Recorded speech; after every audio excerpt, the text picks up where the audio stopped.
College admissions scandal was shocking to many of us, but it does go to show the lengths that some people will go to, legal, illegal, trying to get their kids into the school that they want.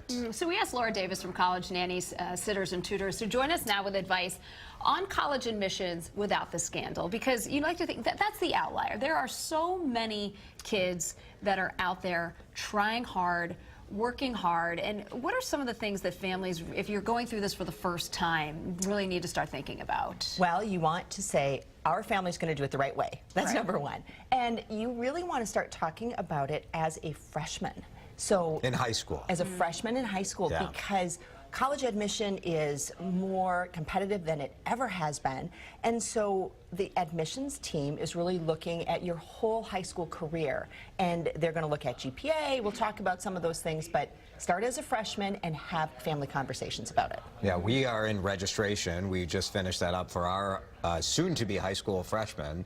And we are having these conversations about, are you making sure we have a balanced curriculum? Are we doing all, so class selection is where it starts, right? It starts with class selection, and you're in the perfect spot right now, because you don't want to end up trying to apply to a school and understanding that they needed 2 years of a language, and you're a senior and you cannot get it done. Our high school doesn't require language, but they did tell us at sign up that most colleges need 2 years. You're Exactly. like, interesting. And so that selection of the class, and oftentimes it's also discussions about, is advanced placement classes, is that important?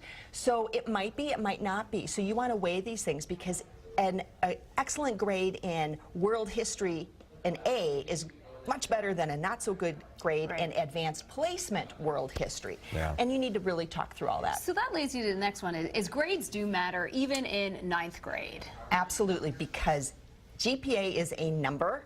And here's what happens. College admissions get thousands of applications, and that GPA is a number that they look at. It's easy to look at, and they make 3 piles. Yes, maybe, no. And your GPA can put you into the no pile right off the bat.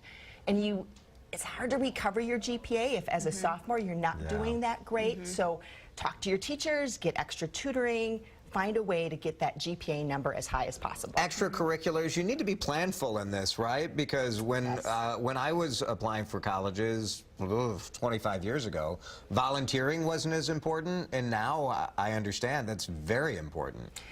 You really need a resume. A resume, yeah. That's what they're looking at. And not so, just one sport. Not just one sport. You might want to have 1 or 2 sports.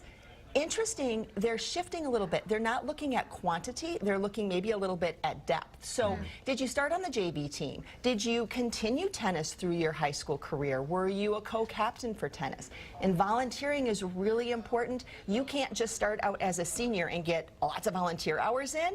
You need to have it over the course of those 4 years in high school. Yeah, it can all be pretty overwhelming for It's a lot of overwhelming. families. And test prep, that's going to be that other score that they really look at, ACT, SAT.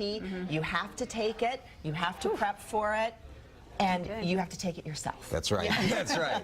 No bribes. No bribes. Nobody else taking it, and you want the knowledge. That's the part that we talked about, right? That's what it's really about. These parents who did this, their children suffer not only because of what's happening now, but they didn't get the learning through. Outrageous. Laura, thank you. My pleasure.